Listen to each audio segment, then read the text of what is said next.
Hello there, mates. This is VGAC, starting up with two of our main guests or main guys,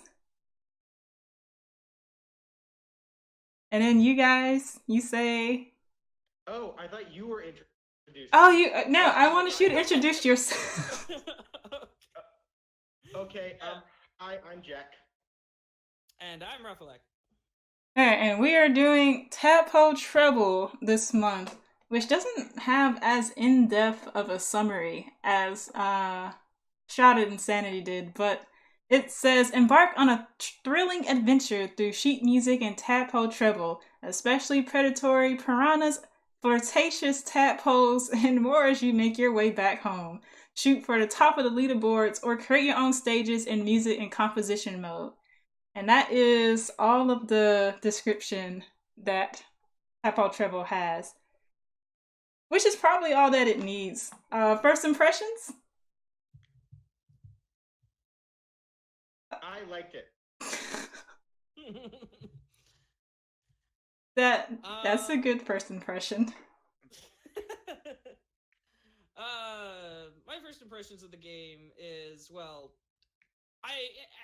it's a very charming game.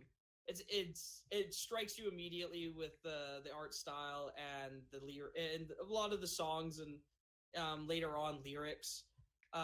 It's the best word for it is charming.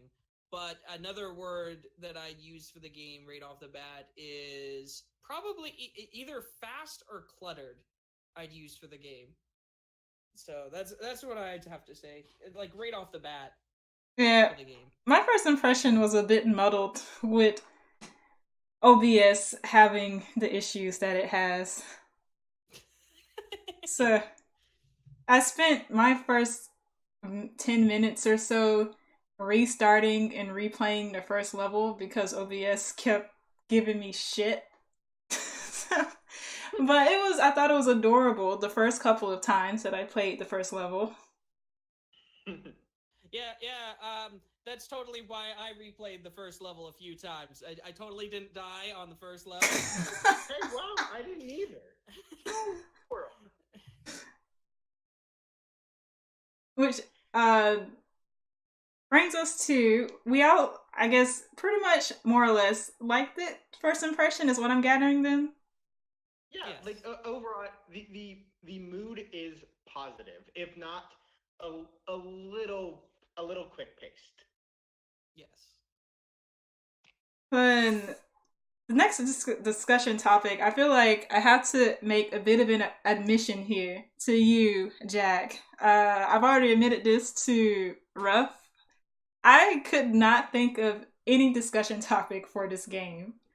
It. Don't worry, I got Oh no, no, Ruff helped me. So we have discussion topics now, but the plot was so simple that I literally spun my tires in the dirt for a couple of days, and then I finally I came to Ruff and I was like, I got nothing.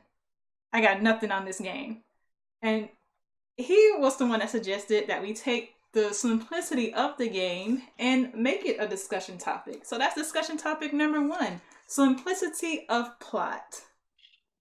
So to jump us off with it, how much do you think the simplicity of the plot helps or harms the game?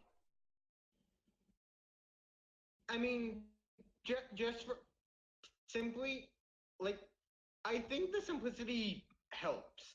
Not every story needs a lot of complexity, and like, I think we can all agree that the focus of this game is not the narrative. Like, there is an entire mode in this game that's just play through all the levels at once. No cutscenes, no nothing. And when you do that, it you just get a reward. I don't know why I started talking about that, but the objective of the game is to play through the levels. Like, anything else is more just justification for why events are happening. Yeah, I'd very much agree with that kind of statement. It's a big thing about games is as we move on and as where we get better and better technology, a huge thing that comes up nowadays is not only longevity, but also like how in depth the game can get. And I honestly am one that believes that complexity and in-depth plot and longevity of a game does not make a game good. And the simplicity and a very simple idea can really make a really good game.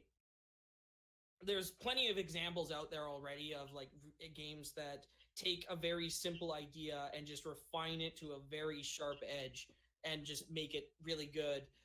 I don't think this.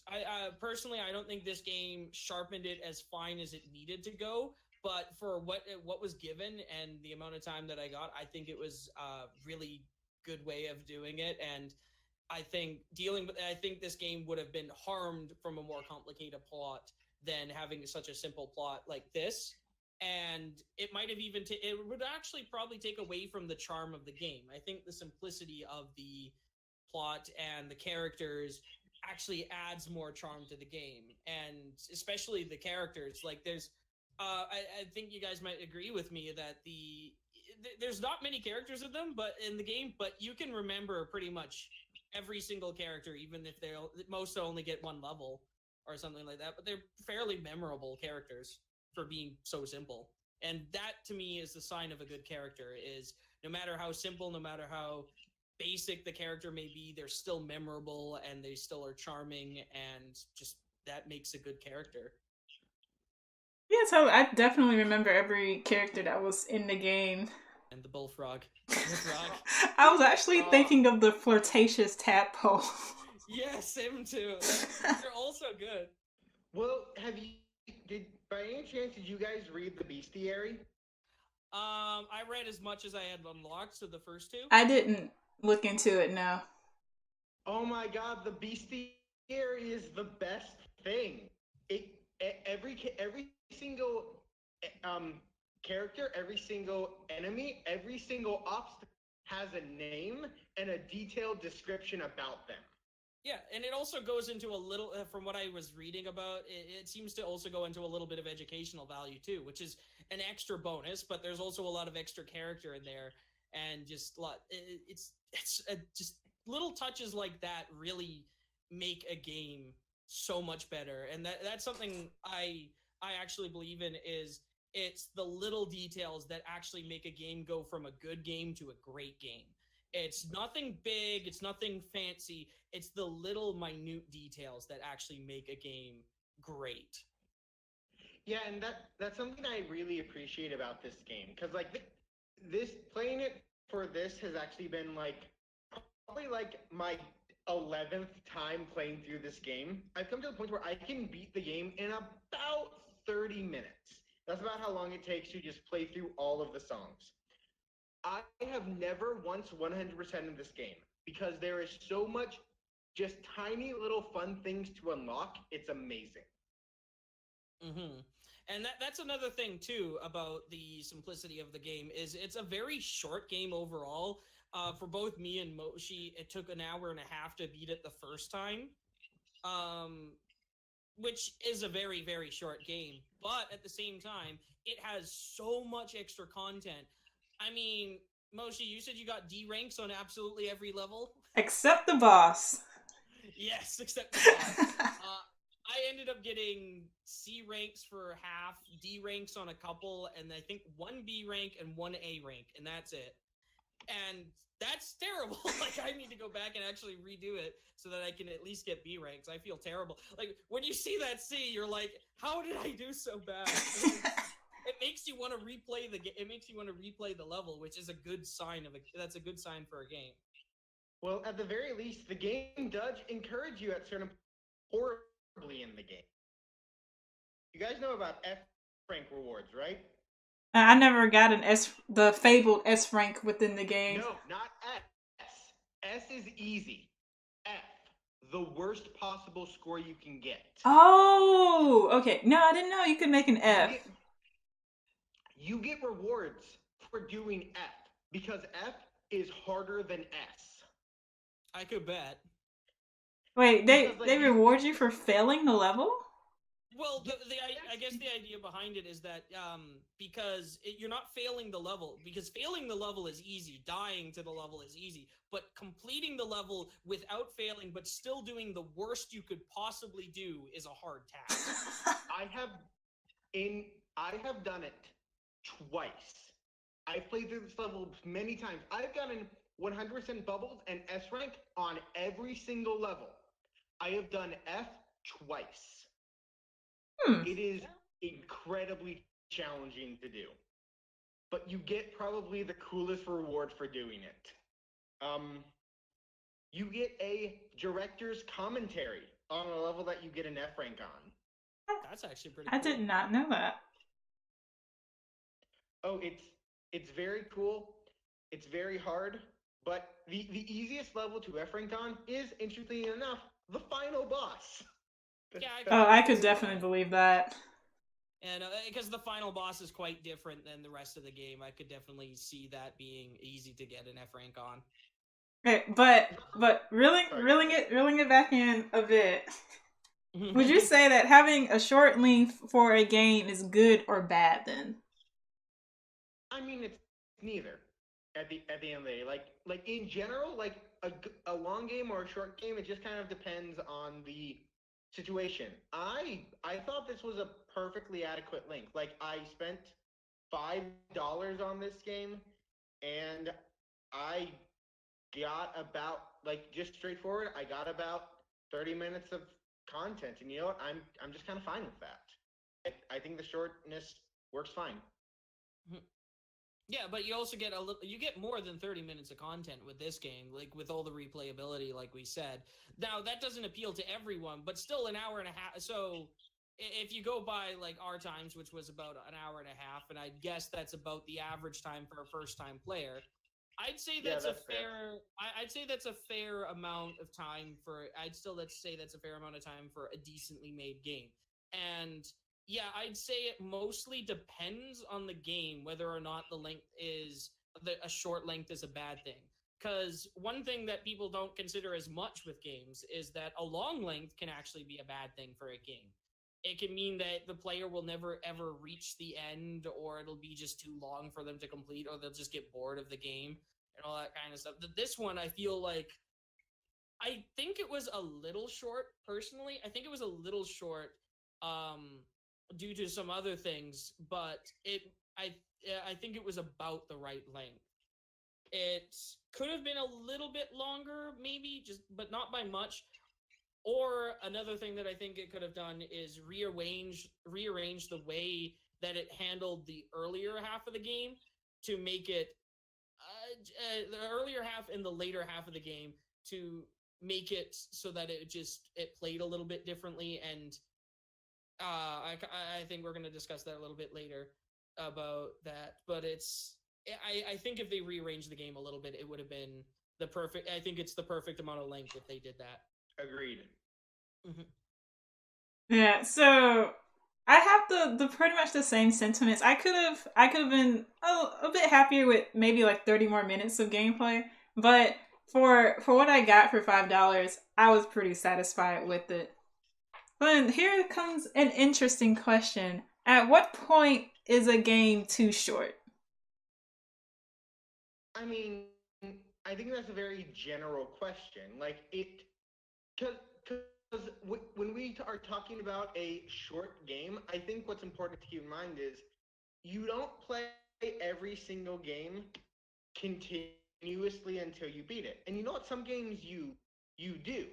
I think the question is, like, a game is too short when you have done all the content and it doesn't feel satisfying.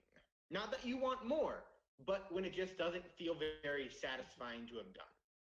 Mm-hmm. I personally think that a game's length is less important. The game can be as short or as long as it can be, but I think the main thing is a game should be done when the player is still wanting more, but the player is satisfied with their experience. I think those are the two requirements to determine when a game should end.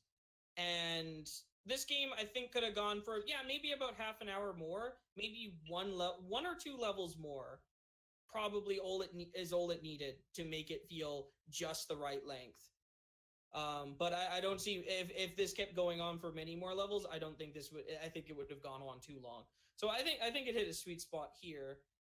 But yeah, no, I think a game could be even down to just 10 minutes long, and it would still not be too short as long as it meets those requirements where it doesn't become overplayed and the player still wants more, but at the same time the player leaves satisfied. Yeah. I think for me, for on a general basis, it depends on how much money I put into it. So like if I paid for a $60 game and then I only played an hour of content, I would be a little unhappy. But for $5 and an hour and 30 minutes, I'm satisfied with that. I think that's a reasonable thing to consider too. Is a game could be overpriced for how much content they give. When it deals with that, though, I'd expect it to have some replayability. But for me personally, I consider the payment amount less because for me, the games I've actually played the most, I've probably spent the least amount of money on. So I don't consider it as much, but I'd agree that it's like if I paid a $60 game and only got an hour of content, period, and there was literally nothing else you could do, that I think would be going to consideration. It might be considered too short. Sorry. Something that I think this isn't. I think this is a nice, interesting little parallel. Is we spent less money on this game than we would to go watch a movie in a theater, and we got about the exact same amount of length entertainment. Yeah, that's a good parallel to bring up. But of course, another thing to consider in general with games is that they are just a longer form of entertainment. I think they're better. I think they'd be better compared to something like a book for longevity. Because if you paid you could pay about $5 for a book and get about the same amount of time of enjoyment. Um, That's true. And I guess another thing to just consider is the fact books and video games are we as consumers get the choice of when we consume it. Like in a movie theater, we can't just ask the director to pause for a moment so we can go like use the bathroom or like go do homework or stuff.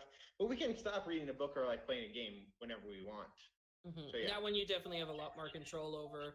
But at the same time, you could also just go out and buy a DVD. Um, Yeah, but I'm using my thought in movies is I get where you're coming from. But I think we're getting off topic a little bit now. Yeah, well, that's actually right. We've touched all the points I wrote down for simplicity of the plot for discussion topic number one. Did you guys have anything that you felt like didn't go over with the simplicity of the plot?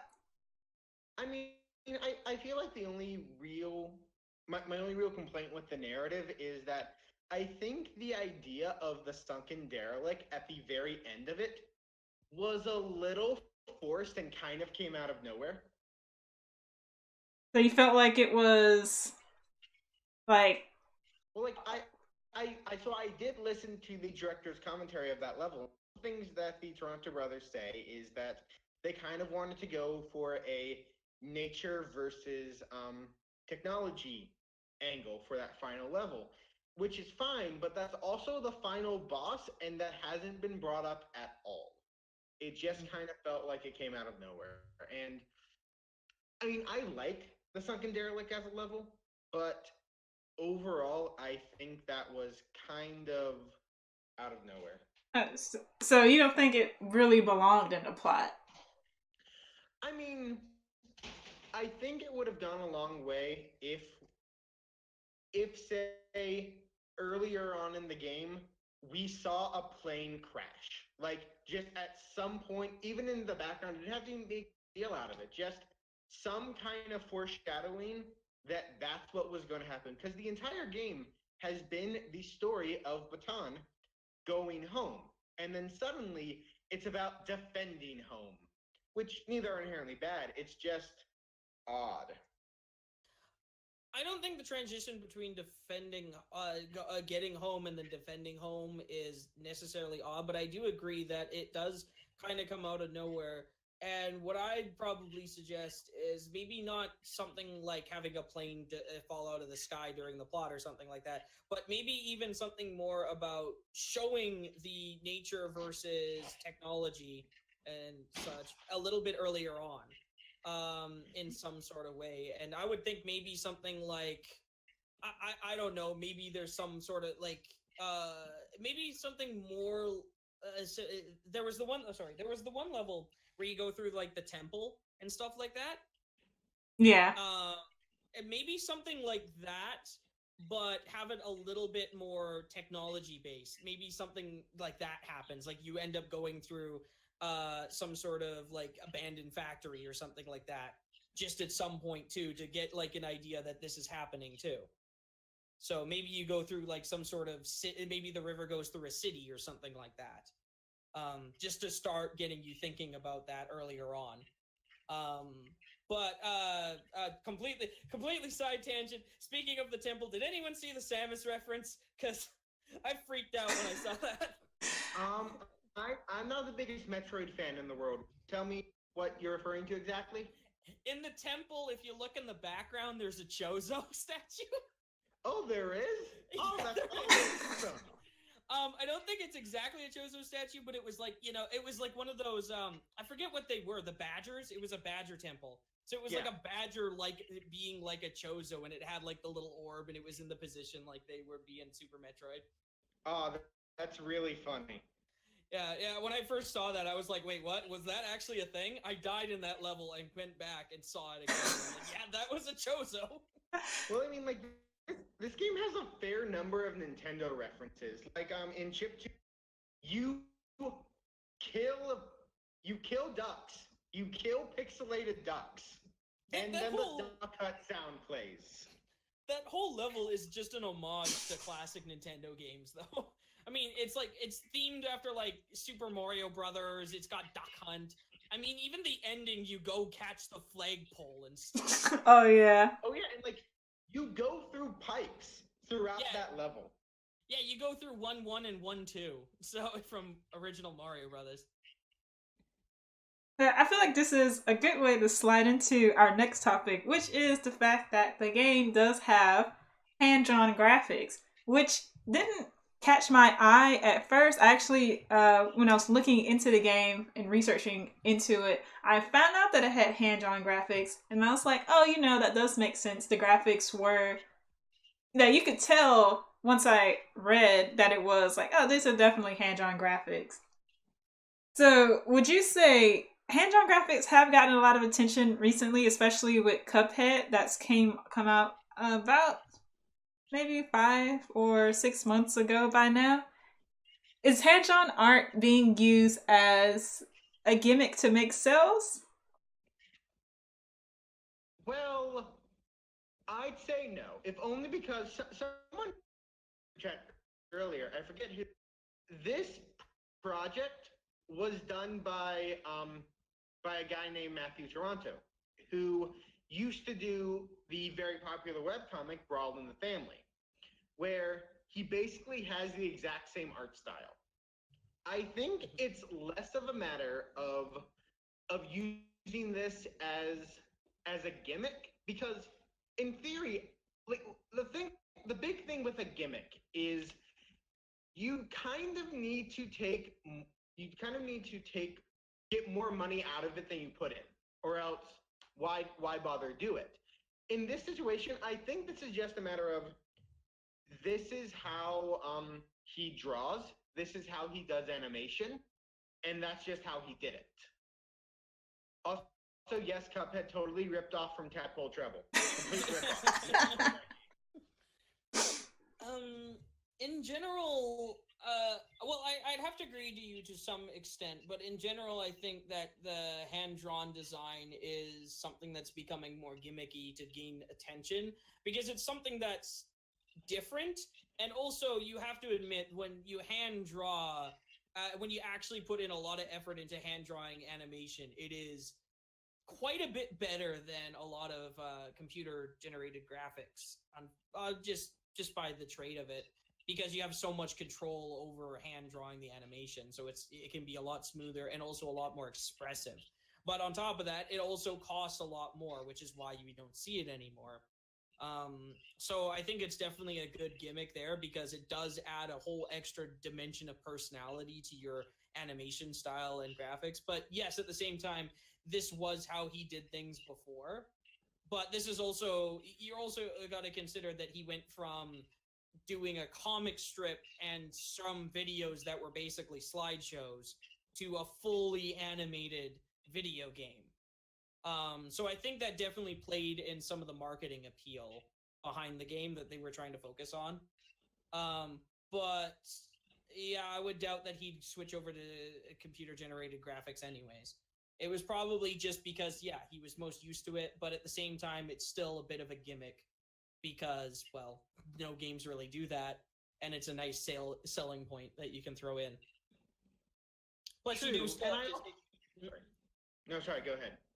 No, I just wanted to add on the end that plus it would have been a lot faster if he went and learned CG a little bit better instead of hand drawing everything from scratch.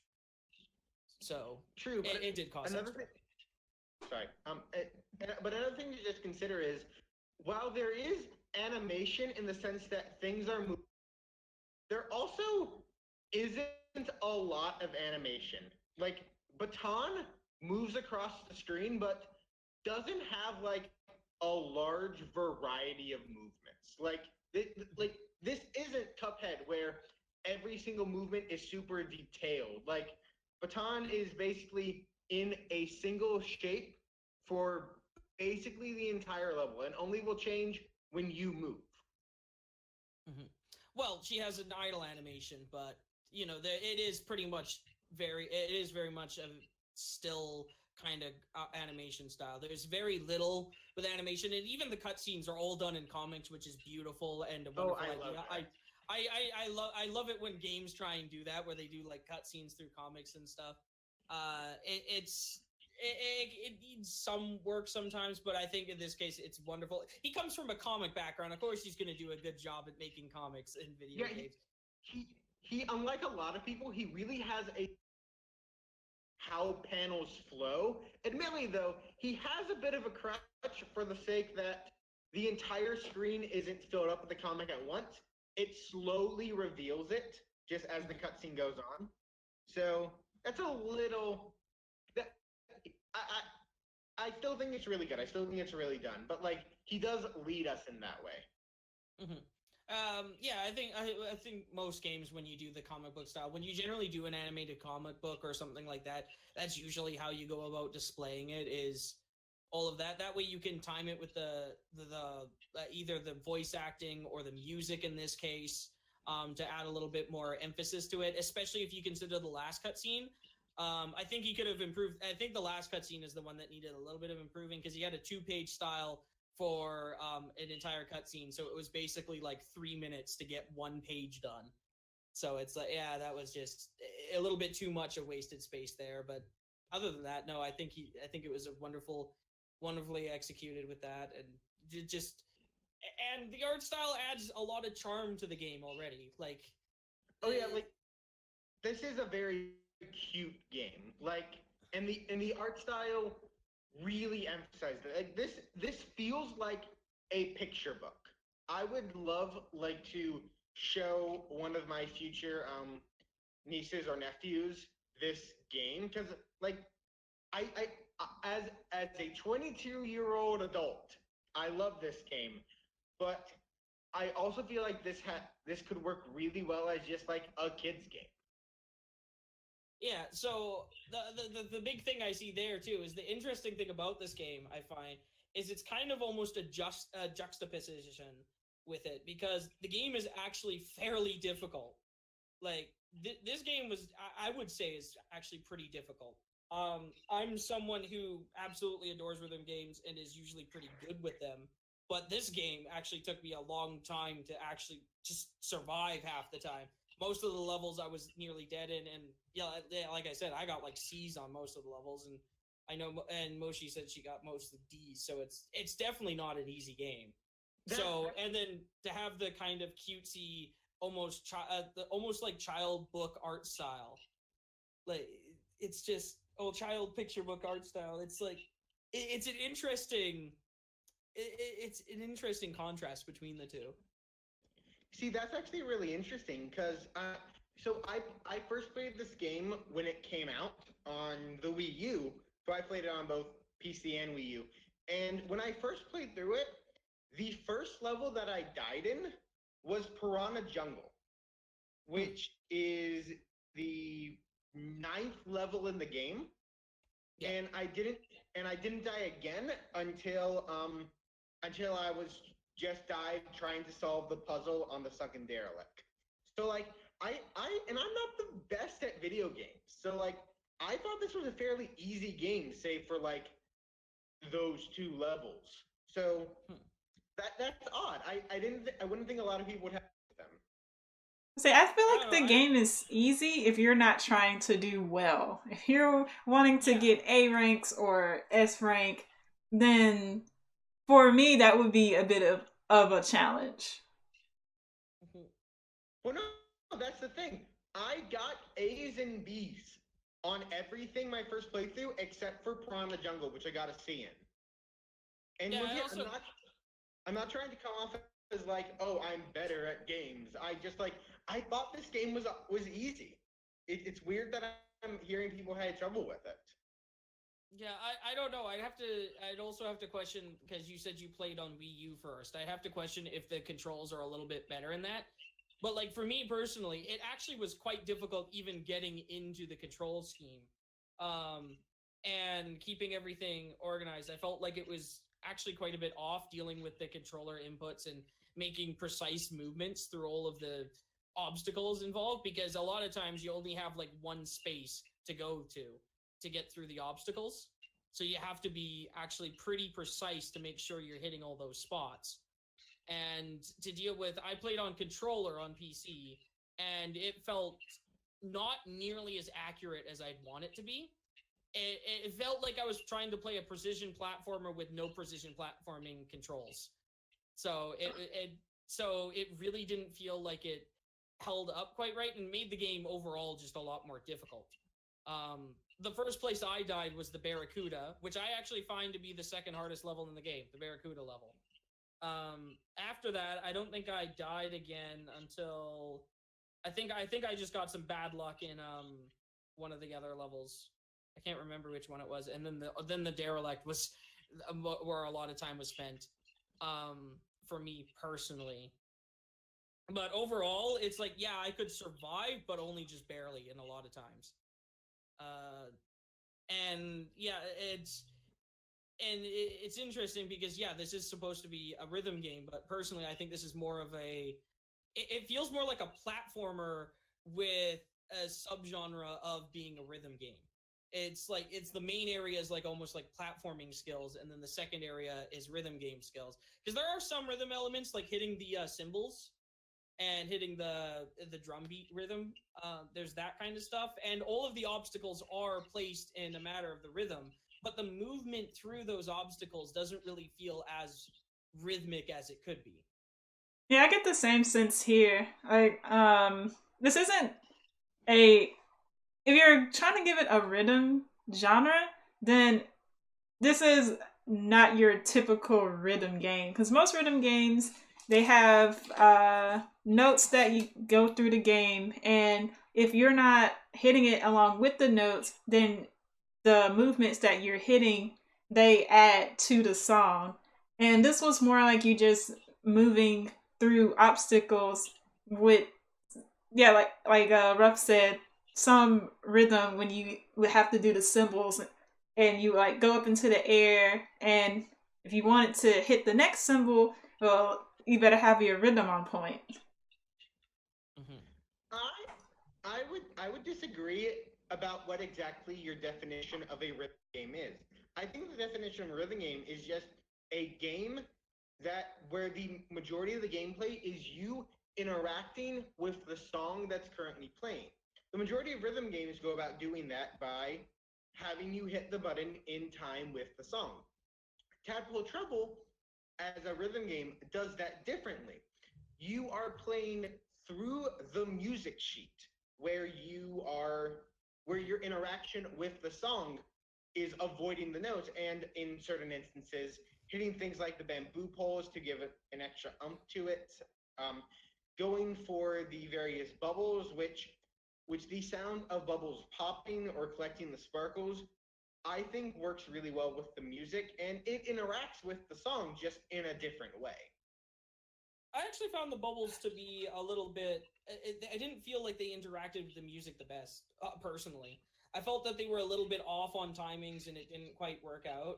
And it just caused someone, as someone that comes from a background of playing, my repertoire of rhythm games is like a mile long. I absolutely adore rhythm games and all that kind of stuff. And I find that it's not just an interaction with the music, it's specifically that the player has to be interacting in a musical way. It's not just a matter of like, oh, you have to tap in time to. It's not necessarily you have to tap in time to the rhythm, but there is some element of rhythm involved, and pretty much all rhythm-based games follow this. It's even like like what I felt like they were trying to do here is they were trying to get like an audio surf kind of idea going out. Has anyone played that one? I haven't played that one. No, I haven't even played that one, but I've watched a lot of audio surf, and it's on my wish list for a million years. But it's basically the same kind of thing there, where it creates a custom map for obstacle dodging based on the beat and the rhythm of the actual song that you're playing. And so basically, it's pretty much like Tadpole Treble, except a little bit more like F-Zero G, like a little bit more like F-Zero on top of it. That sounds hard. it is, but honestly, but that I think is actually a little bit easier because it feels the just the obstacles and such didn't feel quite as in tune with the music as they should have been, because it feels like the obstacles are in tune with the music, but it feels like your movements will not be in tune with the music, and that's what I feel like really hinders it being a rhythm game, is that your own movements aren't as in tune with the music as they could be. The cymbal crashes and the reeds definitely add to that, but dodging the obstacles itself and hitting the bubbles didn't feel like it was quite right with the music, and it felt more like an extra side thing that went against the flow instead of with the flow.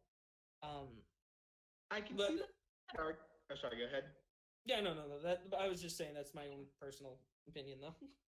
I can see that argument. However, I don't have the biggest music background in the world, but when I was playing through this game, I thought I was moving well with the music. Granted, now as I'm playing through the game, I actively go for every bubble and every sparkle, and when you do that and when you move like in the middle of all the notes, just up and down, I feel like I am moving to the song to an extent. And honestly, to the point where one of my favorite levels, and I say favorite, I love all of these levels, with an exception. Um, Snowfall Lake, I cannot hear that song independent of the level. I think the song sounds weird when I'm not hearing the bubbles being collected in the game.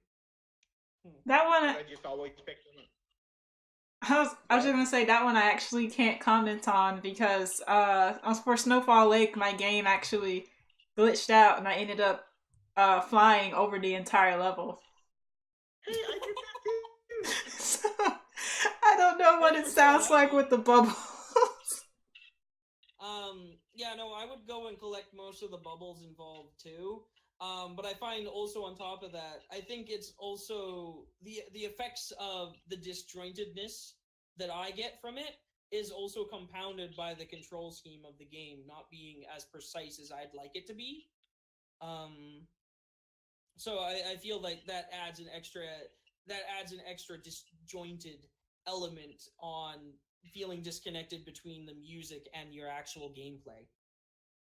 I do feel like the controls for this game were kind of just designed for a keyboard, honestly. Because for like the precise ups and downs, you just tap the button and then you just go up or go down. Yeah, there's that involved, but then on top of that too, they're also expecting you to have precise movements of not just one tap, but like 3 taps. You've got to go up 3 taps, but you'd have to tap it really fast in a lot of cases because what they're actually expecting you to do is hold it down. But then holding it down and getting the precise amount of movement up or down is not as fluid as I'd like. It's not as precise as I'd like. It feels more fluid than it should be overall. So, what are the general comments for the UI of the game? That all depends. The user interface. What does UI mean? The user UI means interface. User interface. Thank you. Well, for me, I'll start off. One of the things that the user interface was kind of that tripped me up was when you go into the start where everything is, where you move up and down the island. If I wanted to exit out, I would have to click a level and then click within that level that I wanted to exit back to the main menu. And that I thought was a bit tedious. Yeah, figuring out how to close the game was a tad challenging on the PC. I couldn't quite figure that out for a little bit.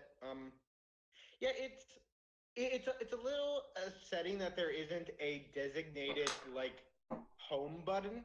I kind of wish there was just like a like just there are a lot of things to click on like the island screen.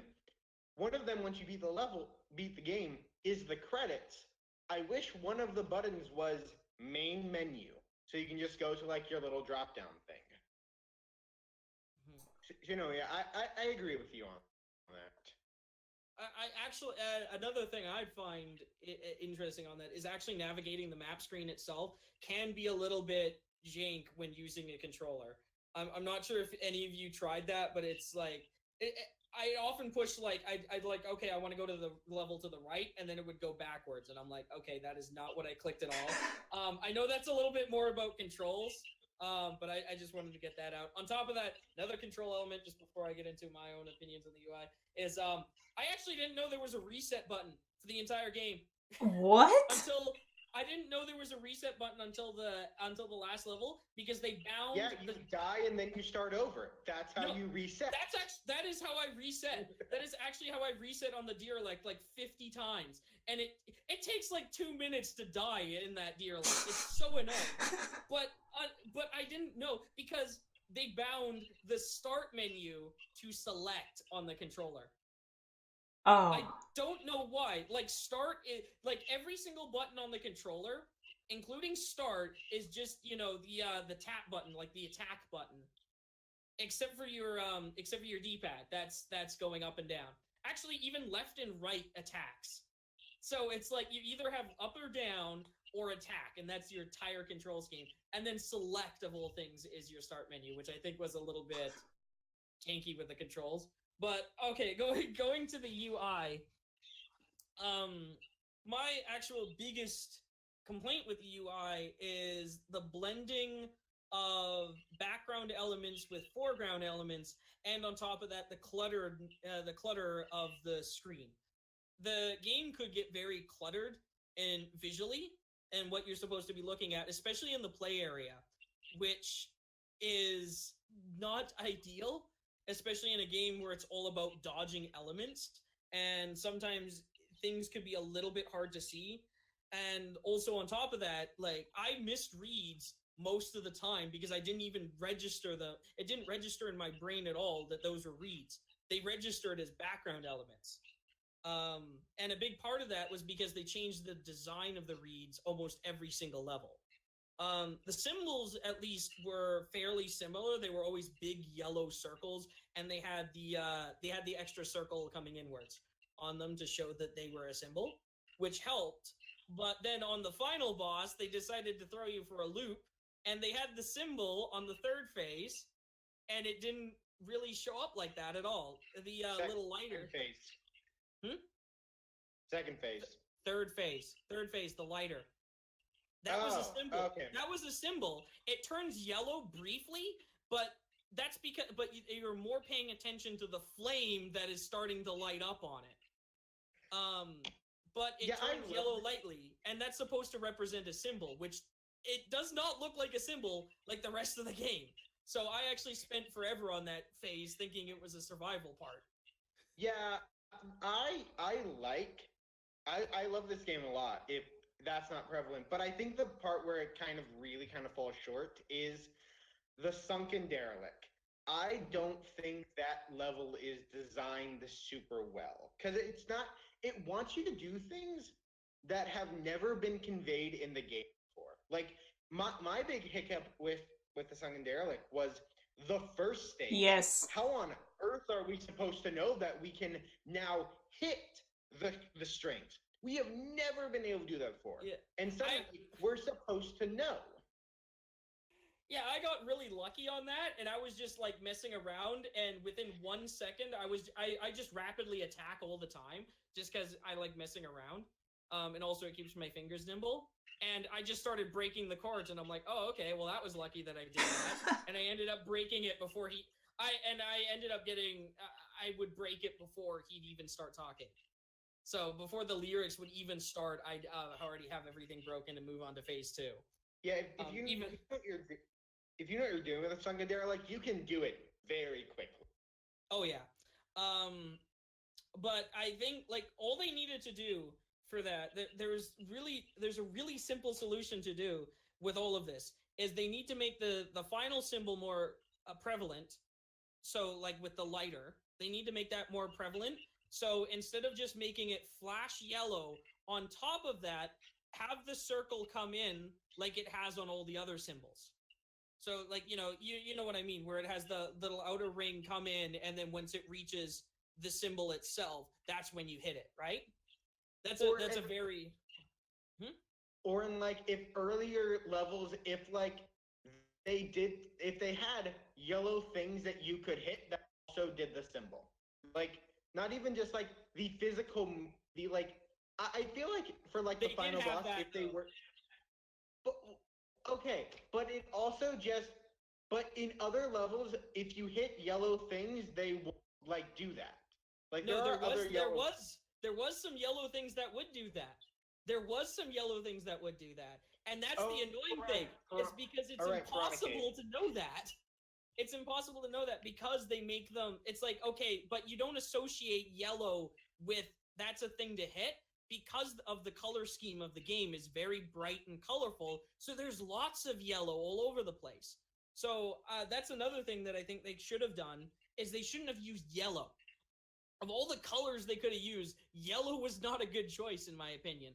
Honestly, I think they should have used something more like red. It would have been a little harder on the eyes, but it would have been a lot more visually noticeable, and it would have been a lot easier to do if you had kind of like a bright red involved with that. And then, of course, keeping the outer circle, which is that's a really big thing there, because it's not just a color that's grabbing your eye, but it's also movement that's grabbing your eye, and that's a really big thing. The other thing that I think they should have done that could have helped a lot is make reeds a specific color like they did with symbols. If they made the reeds something like a bright green, like on neon green, like our colors here in Discord, if they made all the symbols like that kind of color, it stands out on the blue, it stands out on all the other stuff, and make it a separate color that the rest of the color scheme doesn't actually incorporate. Like that's like I said right there, is what I mean by clutter is that they have a lot of colors that either blend too well or they don't mesh, and it causes a conflict when looking at things. When you look at it and go, okay, well, this yellow doesn't always register of something I'm supposed to hit, because there's tons of yellow all over the place. Not just on the play area, but outside the play area, so it doesn't register as easily in a brain when you're looking at the screen. So if they made something like it as maybe a bright orange, or even kept it as a bright yellow, and then they made the reeds like a bright green, and then had nothing else in the scene and any of the levels have those colors, be at least like 5 shades different, then it would have stood out a lot more. And then on top of that, in the final Deerelect, you could have made those chords green on top of that. And then you would have registered, oh, these are like reeds. I'm supposed to hit them. Right. Well, I'm sorry, go ahead. And I was just agreeing. Well, I agree with you to an extent. I also think that there's something just to be said. Like you're having a problem with them blending into the environment, which, to be completely fair, I really do get. But I feel like if they were to do something like that, it would really mess with the aesthetic of the level. It really For doesn't example, have to. but I think it would though. Like if every like in Thunder Creek, everything is a if there was suddenly a bright color for every single read, I think that would be really off-putting in the rest of the level. No, it wouldn't, because the reason why it wouldn't there is because you're doing inverted colors. It's an inverted color screen, so everything in more of a foreground setting is black. It's a very dark color. And even there, if I recall right, the symbols were still a bright color. At the very least, the crabs, when they show up, they use a bright red color to indicate where they're going to shoot. So it doesn't contrast with the level at all. And you could easily make it not... the way you deal with it, the way you deal with that color scheme is you make them white. You make them a bright gray or a white, the reeds and stuff, because then that provides an inverted color scheme, making it stand out infinitely more, and on top of that, making it it doesn't clash with the visuals. Okay, yeah, that's fair. Yeah, so there's ways around it. Like the colors should always play to the user's advantage. They should never play against the user's advantage. I actually found Thunder Creek to be one of the easier levels to see the stuff in because of the color scheme, because everything was very monochromish colors. Because of that, it was a lot easier to tell, okay, this is an enemy, this is what I need to hit, this is where I need to go, this is where I am. Whereas in all the other levels that are very, very colorful, a lot of the colors end up blending together, and it becomes a little more difficult to determine what's an enemy, what's a background object, what's a thing you need to hit, which can be problematic. But overall, I think they did a lot better job than a lot of others could with this kind of color scheme, because it's a very bright and colorful game, and the color scheme changes from level to level. So I think overall they did a fairly decent job, but there's elements of it that they could have done that would have improved it just overall, I think. Yeah, you've basically convinced me. I agree. Oh, that's pretty much all that I had written for the hand-drawn graphics. You guys touched on all of it beautifully, which brings us to, was there anything that you felt like that you wanted to discuss and I didn't bring it up? So, what's your favorite song? Ah, my favorite song. You know, I have to go with the Flirtatious Tadpole. He captured my heart. I'd have to say either Thunder Creek, the Ocean, or the Deerelect. Honestly, would be those are the ones I remember the most and like the most. No, actually, no. Sorry, the Bullfrog song. The Bullfrog song when you're in his level. Yes. Bullfrog Groove. Yes. So in preparation for this, I just like have a list of every. So that's how I've known all the levels seemingly off the top of my head. But no, Thunder Creek is probably my favorite. Mooshi can attest to this to an extent because I tried to get her to play this game back in the spring.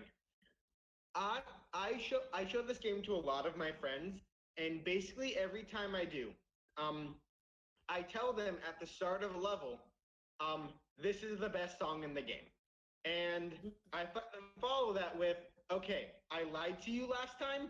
This is the best song in the game.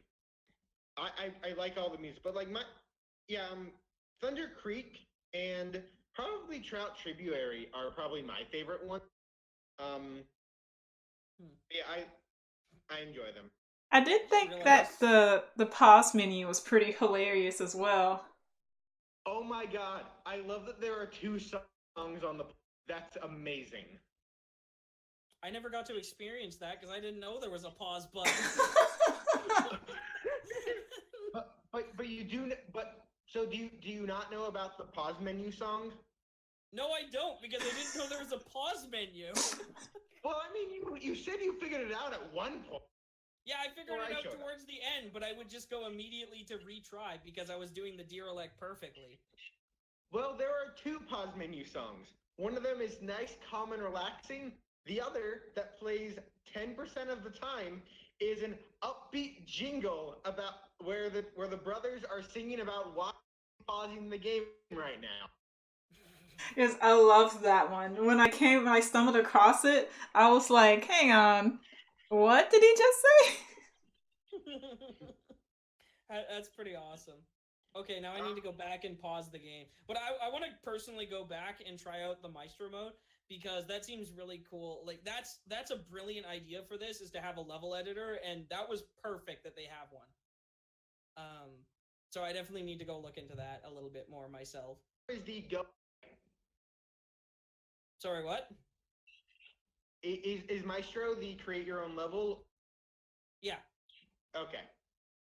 Yeah, it's the create your own level stuff. I need to go look into that myself, and I really want to go see what other people have created. Because if no one's created a still alive map, I am going to be very disappointed and make it myself.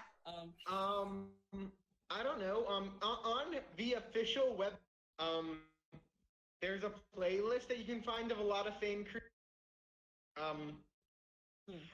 I don't like the make your own map that much. Granted, I'm not super creative, but I also it's fairly limiting. Like you only have certain instruments that you can do. You only have certain enemies that you can place, which is fair, but you also can't hold notes, which is odd. Huh. Yeah, usually these things are fairly limited just because you have to account for everything. So you have to make things very limited, otherwise players can just completely destroy your game. As we see with Mario Maker. Yes. Yeah. Yeah. Seriously, go look up Psychro if you have never seen a Psychro level. So just for the sake of you two, I posted the pause menu song in our group chat that you can listen to later.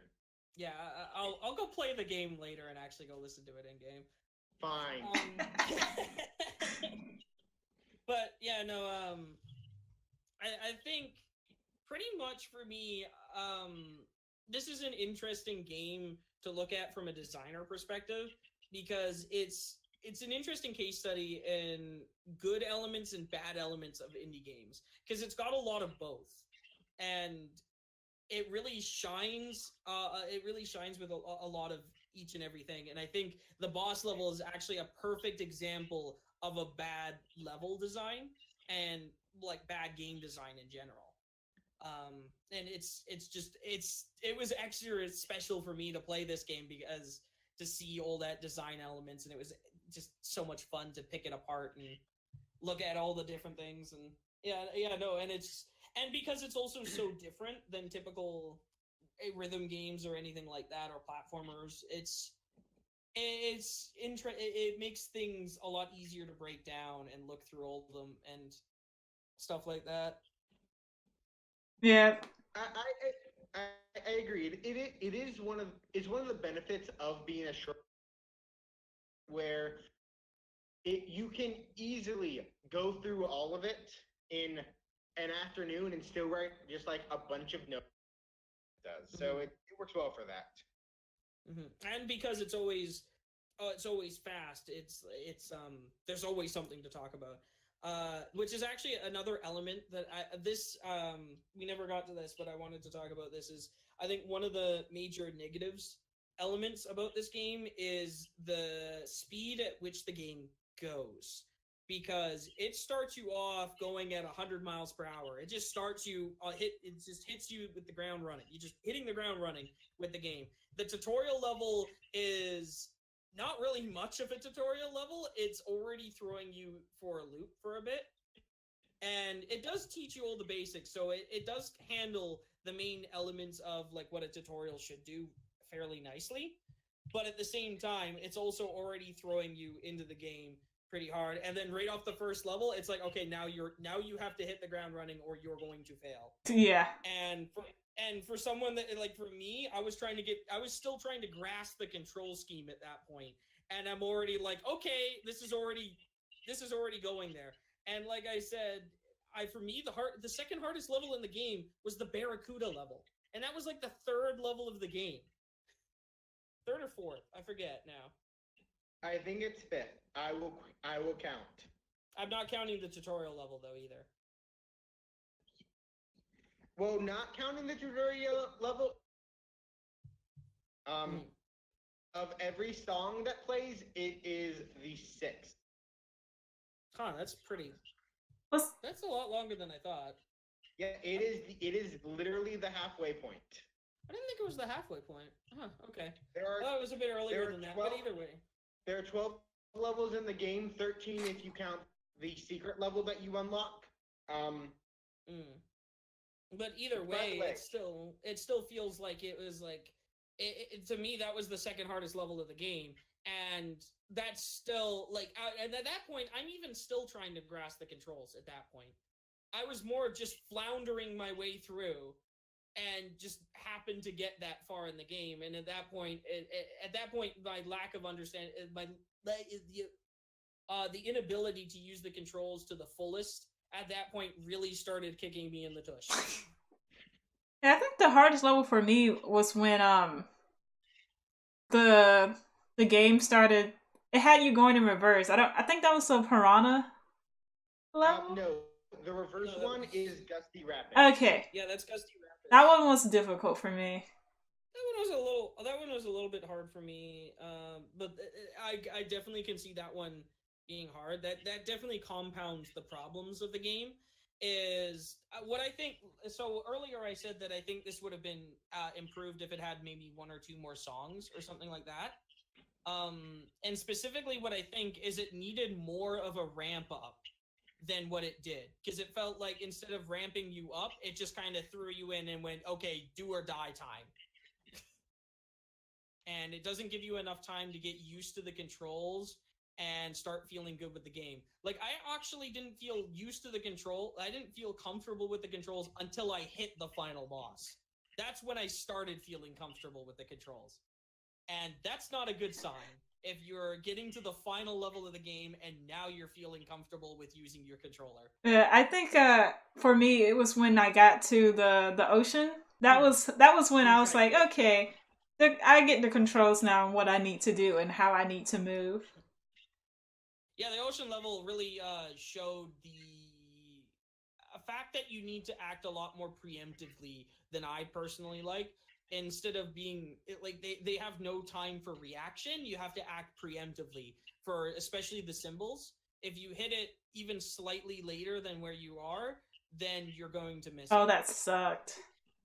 So sorry, go ahead. So you have to hit it so the window to hit the symbol is actually a full second before you reach the symbol up till where you reach the symbol. Once you get past that, then it's too late to hit it, which is usually not what you want in a rhythm-based game, like especially for rhythm elements. What you want is you want to set the center as right on the note, and then you have a little bit of leeway before and after. Because I'm usually one that hits notes really late, because I do things reactionary when I do stuff, when I play like a lot of rhythm-based games. So I actually generally will set, if the game allows me to set a syncing, I'll even set it extremely overbearing, so that way I can actually hit notes, like it'll look like I'm hitting a note a second after they've gone past. I'll change it that much. So having a game that it doesn't center it, it feels a little bit it makes it feel a little bit awkward, especially for someone like me. Yeah. You see, to use it's called saltwater cave. I asked earlier, but no one else cares except for me. So it's, like Thunder Creek is still probably my favorite song, but Saltwater Cape is probably my favorite level. If only because do you guys try to do any of the challenge flies when you were playing through? I No. didn't know what they were, and so I just ignored them and said I'll get to them when I come back. Well, I guess spoilers. Then I guess the challenge fly for is you never leave the water. You have to stay in the water the entire time. You'll get an awful score if you do, but it is possible to do, and you get a challenge. So, like, I for Saltwater Cape, that dynamic of the escalation of the song as you're in the air, flying almost home, and the oh yeah, um and the kind of just mellowness of the of inside the water that's actively hurting you, but you can still stay in the water. There is enough health drops for you. I like that. You know what? You know what? That's actually a good. That's actually bringing back an old point that was made about the final level being kind of out of nowhere. They could have actually made that level not just about the salt water being the thing that damages you, but there could have been an oil spill in the ocean. Oh yeah, like oil is part of the final level, and that's like that could have easily been something that you had to deal with. Or even better, what if you got to play Tadpole Pond again, but this time it was polluted, and now you're beginning to learn the mechanics of the sunken derelict before you get there. Yeah, that would be a good idea. The oil in the sunken derelict also is another good example of color blending because the water is extremely dark in that level, and I didn't even notice there was oil. I didn't notice there was oil for a long time. I just knew I was taking poison damage at some points, and I didn't know why. I thought the whole water was actually poisoned when I played originally. Yeah, I didn't notice the oil until Baton has the little skull that she gets when she's going through the oil. And I was looking at Baton and I was like, why does she have that skull now? Then I was like, oh crap, I'm swimming in some type of crap. And then I tried to get out of it. And my health was low and I bumped into some stuff and then I died. But that's another story. Yeah, no, like that you could have easily made visible by having the background be lighter. Or something like that, by having some sort of light background element to really show off that there's like oil there, so that it would have been even more prominent than what it was. Definitely, that part. I'm nodding. It's actually funny. Like I just started nodding, like yes, I agree with it, and I only just occurred to me that you can't see me. Tis be true. We definitely cannot. Wait, we're not supposed to see you right now? Well, I mean, you can be, but I'm not wearing a shirt right now. Yeah, I know. I've been wondering why you've been showing that off for this whole time. Look, I'm sorry. They are in boxes right now. I don't have a lot of stuff that I can use right now. For the audience at home, I just moved. Like an hour ago. So a lot of my stuff is currently in boxes and suitcases and whatnot. So then this brings us to, did any of you guys encounter any bugs in the game? I have two. We mentioned this one earlier, but like in Snowfall Lake, if you immediately go up, sometimes you'll just start flying in the air and you'll just keep going. You will still get a score since you're still technically not hitting the note. But for me, the game just paused once you reach the end. It didn't let me continue. Oh. Yeah, I had that same bug, but once I got to the end and I finished, it just took me on to the next level per usual, and I was like, oh, okay, guess I beat the level then. Yeah, I can't really recall any bugs. I think I might have had one, but it seems a fairly stable game. Yeah, that was the only. I don't. But Well, this probably isn't really a bug. This is more just my lack of technical know-how. I had to ask what UI was. Um, I could never figure out how to crop the actual screen fully because every time a cutscene played, I could never see the full comic. There was always part of it that I just could not see. Yeah, so that would be a bug to deal with resolution sizes. So then the scaling of the cutscenes is not it's not scaling right to your resolution. That's the problem with that one. So it is their fault. Okay. It would be their fault. So there's lots of questions I could ask on troubleshooting that, but I'm not going to. Yeah, at this point, it's not worth it. all right, so then we have we already talked about like favorite levels, but what was your favorite part of the game? It doesn't have to be like a favorite level. It could be like did you enjoy the story? Did you enjoy the art style? Did you enjoy the mechanics? Or it could be maybe the music just was your favorite thing. And then in that case, I love the music so much. Like at the end of the day, like that's what really got me through all this and why I really willing to defend this game and just like look past its various faults. I just love playing through this game and just hearing all of these various dynamic musics. I love it. Also, the bestiary is one of the funniest things in the world.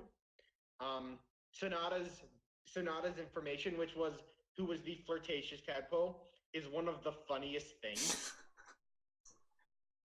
I need to go back and read the bestiary. You made me curious about it now. Yes, go read it. It's so funny. I'm trying to think of something a quote from the bestiary. While I'm doing that, someone else say what they like. You go, Ruff. What was your favorite part? Oh, I'd say there's a couple of things. Favorite part, it's a little hard to determine. I love the art style of the game. Of course, that has its flaws. Like everything I love has its flaws, unfortunately. But I love the bullfrog. The bullfrog is like one of my favorite things about this game. That bullfrog is so awesome. And oddly enough, as much flack as I give the final boss, that is actually probably one of my favorite levels. It's really weird. I really hate that level as a design standpoint, but to actually play it, I think it is an incredibly ingenious final boss. It just sucks that it's brought down by the design elements of the final boss, making it nearly impossible and just frustrating for newer players. Yeah. I love the fact that for the final stage of Sunken Derelict, I love that the lyrics are essentially saying, you've done really good in this game. This has been really fun, but this song is going to keep looping until you figure this out. So figure it out. And then the song starts over. It's time to kick this party off. Time to drop a couple of rhymes. It's time to sing another refrain. Yes, ma'am.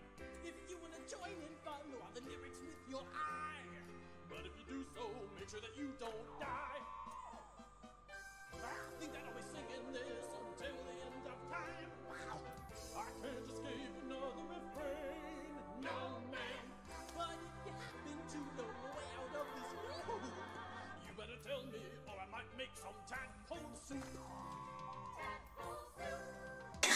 Yeah, and that's kind of what it does through all the stages, and except it doesn't point it out until the last stage, which is kind of annoying if you're playing it for the first time and have no idea what you're supposed to do, which just comes into design elements. Again. I think the looping works better design wise for the second stage because at least at this point in the game you have learned you've been trained to hit the symbols. Yeah, that one at least it's clear what you're supposed to do.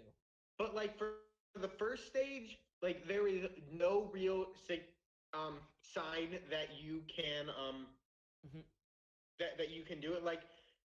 So I even say in my 30-minute limit, however long it's been out.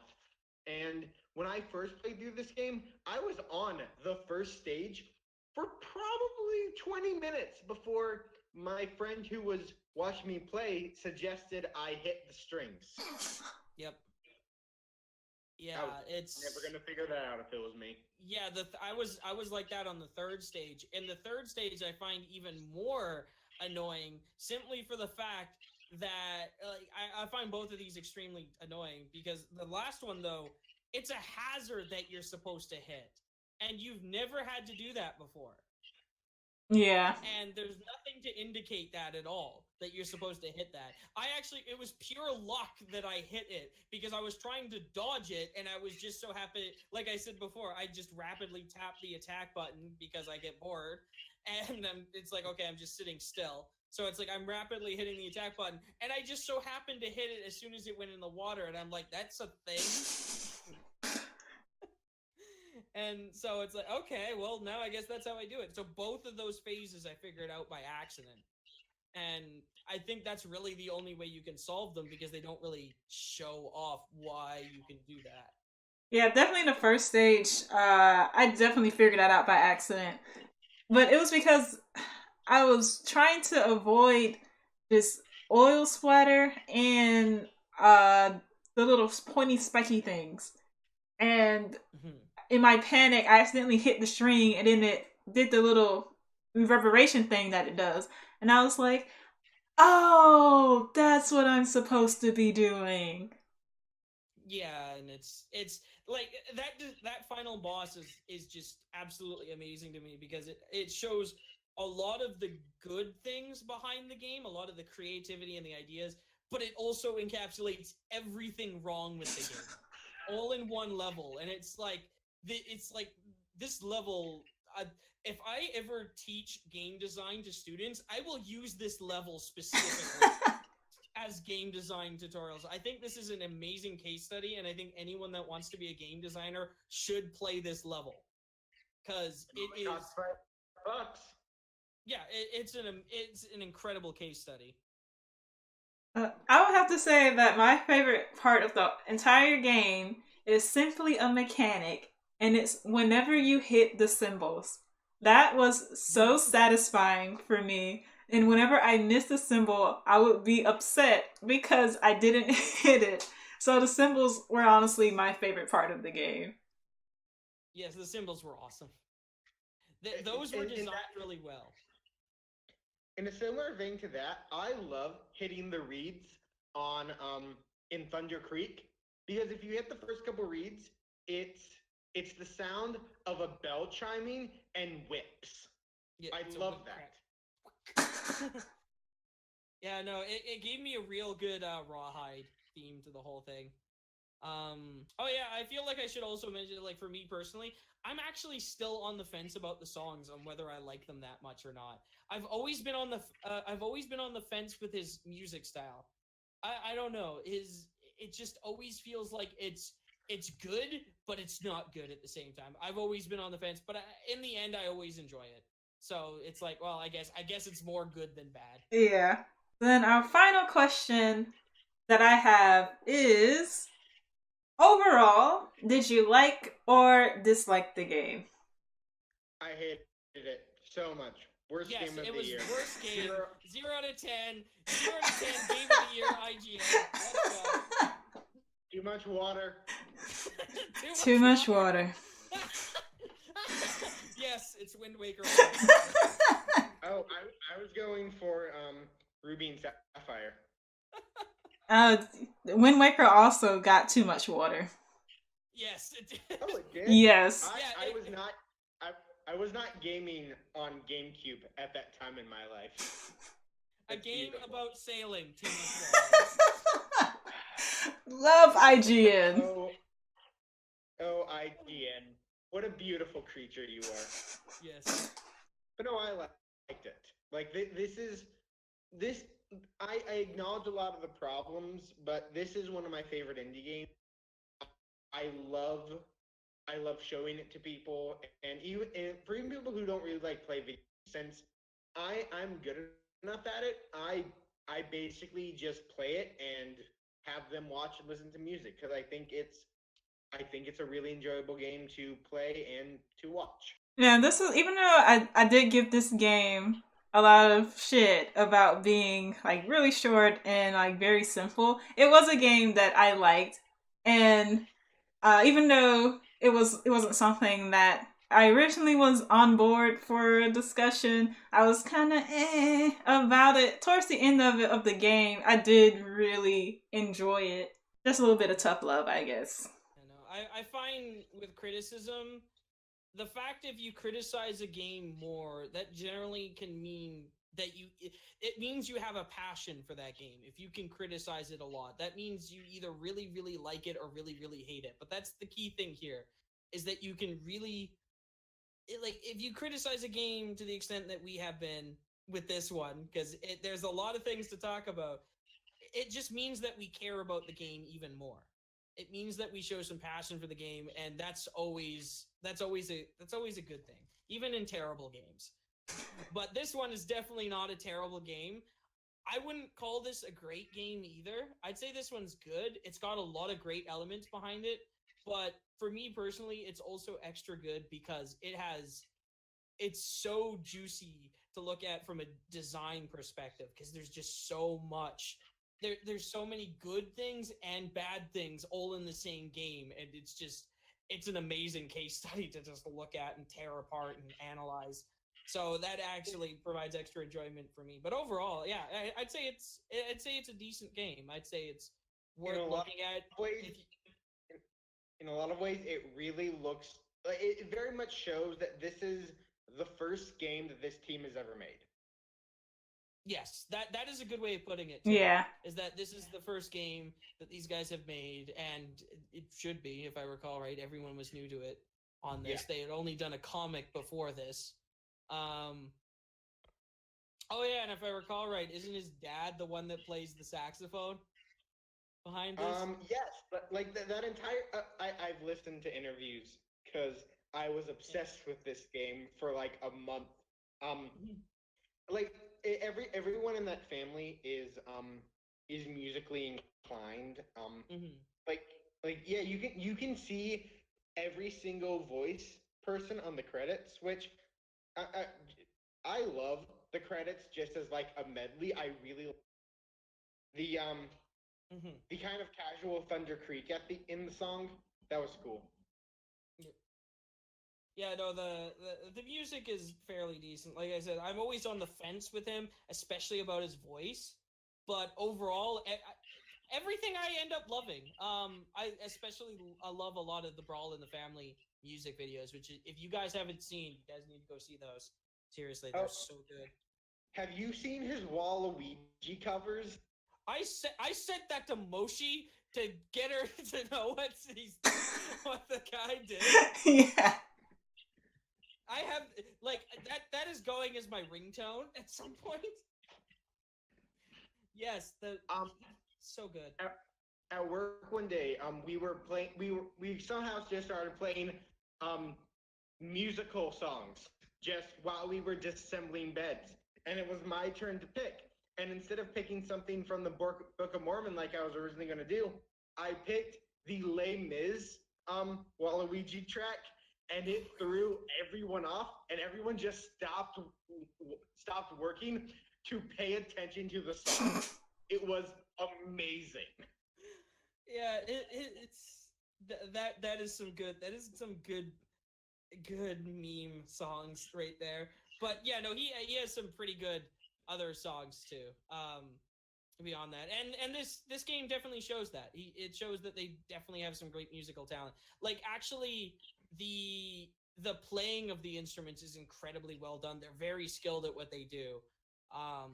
But yeah, it definitely shows throughout the game. I like who they got to sing Thunder Creek too, because like that's none of the Toronto brothers. They got someone from a workshop in their hometown to sing it. Yeah. Oh yeah, I also like that they had some. Didn't they? Am I correct in that they actually had some fans singing Thunder Creek in the credits? Oh yeah, I'm pretty sure that was a Kickstarter goal. Yeah, I'm pretty sure that was. I was guessing that was a Kickstarter goal for the game. So that's a pretty neat thing that they had there. Yeah, I think I accidentally skipped the credits. What? But it was amazing. Go back and play it. No, yeah, I need to go back and play it. You No, get to push everyone off the screen because you're the most important. I kind of wish there was a little bit of a challenge thing in there, like kind of like how Undertale has the bullet hell going on at the end for the end credits. Oh yeah. I kind of wish it was like a little bit of a level, like that was just kind of a nice bonus thing. Too. Yeah, it would have been cool if like at the very least there was like a but admittedly I also just kind of I like the medley. I like just like this casual, I'm just swimming forward, listening to the music that plays. Yeah, well, that's why I was talking about Undertale, is because that one you can do the same thing there, but they give you a chance to also like have an extreme bullet hell. That's like, okay, this is going to be extremely hard to beat, but you don't have to do anything if you don't want to, and just enjoy the music. Yeah, so I just kind of wish there was something like that in there, but no, I think it was a nice little. I like the credits. The credits are nice still. And I know I'm the only person who played this level, but the secret 13th level, Conductor's Storm, I'm kind of hit or miss on the music, but that level is super hard. Like, it is the fastest paced level. You are swimming over hazard from every single stage, and there are no health drops. Yikes. It's really hard. I've beaten it once. I definitely will have to go back, and because I listening to like how what you guys have described from the game, there's definitely a lot that I missed. So definitely worth the replay. The bestiary. Yes, the bestiary definitely. But that's everything that I had on the list here. So I think that's good because I need to actually get out of this. All right. Yeah, so do I. My roommates come into my room twice to tell me something. Okay, well, then that brings us to the conclusion of Tadpole Treble for VGAC. The general overall is it's a pretty good game with a few flaws and definitely worth the $5. So, actually, I have a working ending for VGAC. You guys feel free to rate. So, we've played, we've discussed, you've watched, and hopefully you've loved. How's that? Sure. Cringy? Okay. I'll work on another one. Thanks, guys. Alright. Bye. Signing out.